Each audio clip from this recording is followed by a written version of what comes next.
नमस्कार।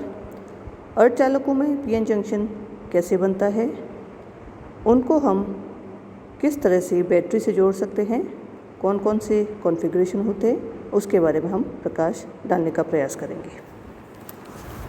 यदि डायोड का P भाग बैटरी के धन टर्मिनल से तथा N भाग ऋण टर्मिनल से जोड़ने पर डायोड में P से N की ओर धारा प्रवाहित होती है, इस व्यवस्था को हम अग्र बायस कहते हैं, जैसे कि हमने चित्र में दर्शाया है।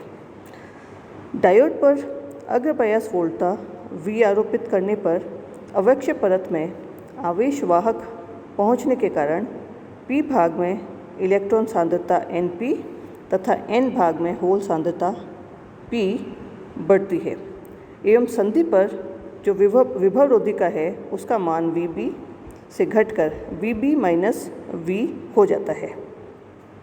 अवक्षय परत में विद्युत क्षेत्र Eb कम हो जाने से संधि पर विसरण में वृद्धि होती है। अब हमने यदि बाह्य विभव अंतर V के कारण N भाग में होल सांद्रता में वृद्धि, इक्वेशन से हम डेल्टा PON लिखते हैं। तो जैसे कि हमने नीचे इक्वेशन में दर्शाया है, PON प्लस डेल्टा PON मतलब कि N भाग में होल की सांद्रता PON थी और इसमें जो वृद्धि हुई है फॉरवर्ड बायस के कारण, अग्रदिशिक बायस के कारण, वो डेल्टा PON है। ये POP एक्सपोनेंशियल ब्रैकेट में माइनस E ब्रैकेट में VB minus V bracket close divide by KT bracket close, ये हो जाएगी।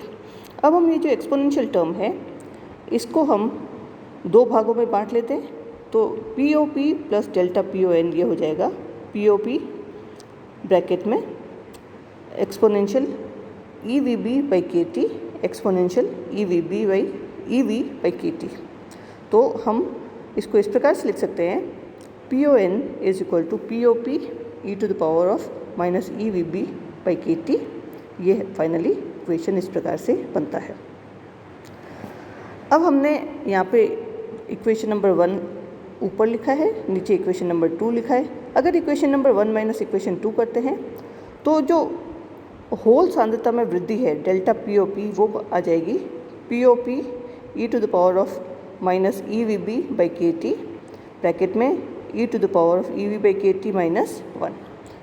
इसी प्रकार P भाग में जो इलेक्ट्रॉन सांद्रता में वृद्धि है उसको हम डेल्टा NOP से अगर लिखते हैं तो डेल्टा NOP हो जाएगी N0 e to the power of minus EVB upon KT bracket में e to the power of EV by KT minus 1 bracket close. अब हम धारा घनत्व क्या होता है, किस प्रकार से निरूपित किया जाता है, किस प्रकार से लिखा जाता है, वो हम सभी जानते हैं कि धारा घनत्व धारा डिवाइडेड बाई एरिया या प्रति एकांक काट क्षेत्र में कितनी धारा प्रवाहित हो रही है, इसको हम धारा घनत्व कहते हैं। तो डेल्टा JP मतलब कि होलों की जो घनत्व है, होलों का घनत्व P साइड में कितनी वृद्धि हो रही है उसको हम डेल्टा JP से कह रहे हैं, वो IP बाई A है। इसको हम EVH डेल्टा PON से निरूपित करते हैं। अब हम जानते हैं कि IP मतलब कि होलों की जो धारा है वो EAVH POP exponential e to the power of minus EVB by KT bracket close exponential EV by KT minus 1 bracket close. ये इसको हम इस प्रकार से भी लिख सकते हैं, IP is equal to B exponential EV by KT minus 1, और B एक कांस्टेंट है, मतलब कि ये जो हमने सारा लिया है AEVH POP exponential e to the power of EVB by KT, ये हमने कांस्टेंट या नियतांक B माना है। इसी प्रकार P अर्धचालक में अंतःक्षेपण द्वारा इलेक्ट्रॉन घटक वो हो जाएगा IN is equal to BE exponential EV by KT minus 1। और जैसे कि हमने पहले बताया था, जो B है वो एक नियतांक है, और यहाँ पे क्योंकि ये इलेक्ट्रॉन की बात कर रहे हैं हम, तो इलेक्ट्रॉन का जो मान हो जाएगा Be वो हो जाएगा VeNON एक्सपोनेंशियल माइनस EVB/kT। अब क्योंकि संधि में होल और इलेक्ट्रॉन दोनों प्रवाहित हो रहे हैं, तो जो संधि में कुल धारा हो जाएगी I वो हो जाएगा IN + IB। तो इसको हम इस प्रकार से लिख सकते हैं BE + BH ब्रैकेट में एक्सपोनेंशियल ब्रैकेट में EV/kT bracket close -1 bracket close. तो जो धारा है वो हम I = IS एक्सपोनेंशियल ब्रैकेट में EV/kT bracket close -1 bracket close. अब इसमें क्योंकि I और V इन दोनों के बीच में रिलेशन है, ये समीकरण जो बन रहा है, इस समीकरण को हम पीएन संधि डायोड में बहुत महत्वपूर्ण मानते हैं। इसको हम कहते हैं VI समीकरण या VI आरेख। जैसे कि हमने नीचे चित्र में दर्शाया है, VI आरेख हमने बनाया है। 0 हमारे सेंटर में, Y एक्सिस में हमने करंट प्लॉट किया है और X एक्सिस में हमने वोल्टेज प्लॉट किया है। तो पॉजिटिव साइड में X एक्सिस में वोल्ट है, इसको हम अग्र बायस कहते हैं, और नेगेटिव साइड में जो X है वो हम रिवर्स बायस कहते हैं। अग्र बायस में हमने देखा कि थोड़ी सी देर तक तो धारा और वोल्टेज धीरे धीरे बढ़ती है, उसके बाद में एकदम से धारा बढ़ जाती है। और रिवर्स बायस में भी यही होता है। रिवर्स बायस में वोल्टेज वर्सेस करंट अगर हम प्लॉट करते हैं तो धीरे धीरे बढ़ोतरी होती है, फिर एक पर्टिकुलर वोल्टेज के बाद में धारा बहुत अधिक मात्रा में बढ़ जाती है।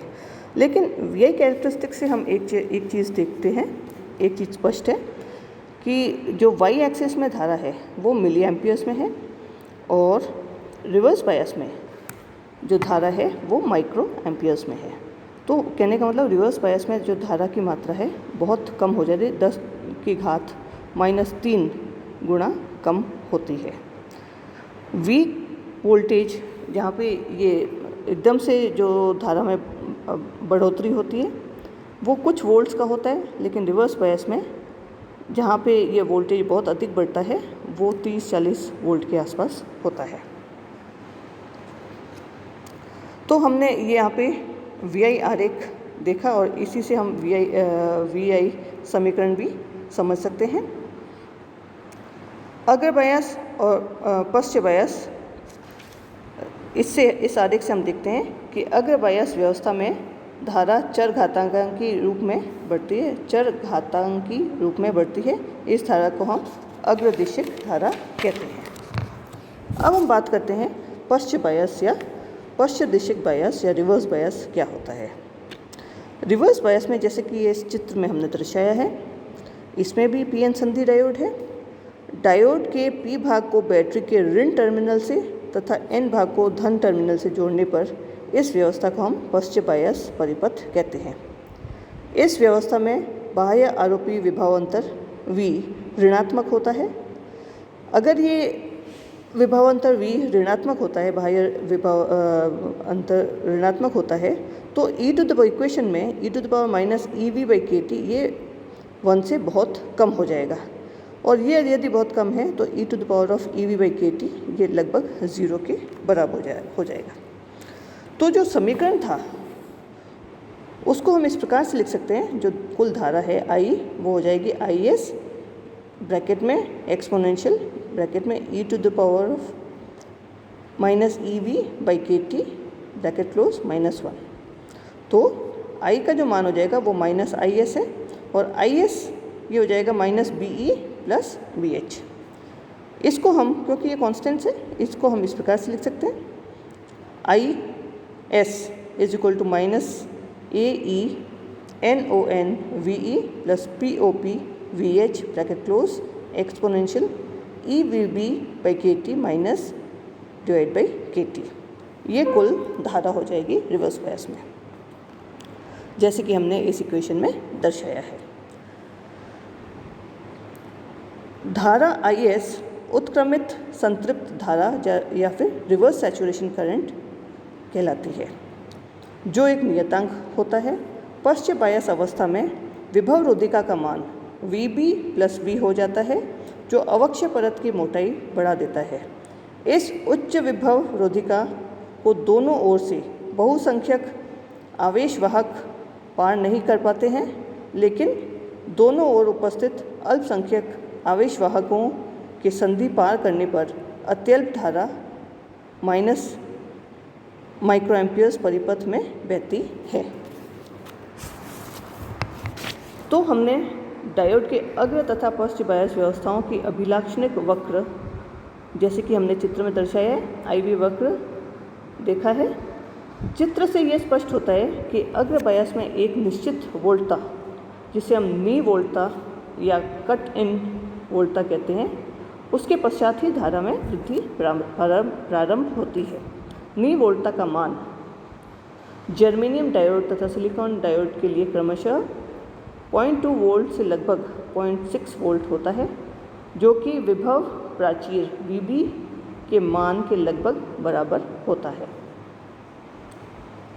इससे यह भी स्पष्ट है कि पश्च बायस अवस्था में धारा का मान लगभग नियत रहता है, लेकिन एक निश्चित वोल्टता, जिसे भंजन वोल्टता कहते हैं, उस पर ये धारा बहुत तेज़ी से बढ़ती है, जैसे कि हमने रिवर्स बायस या पश्च बायस में देखा है।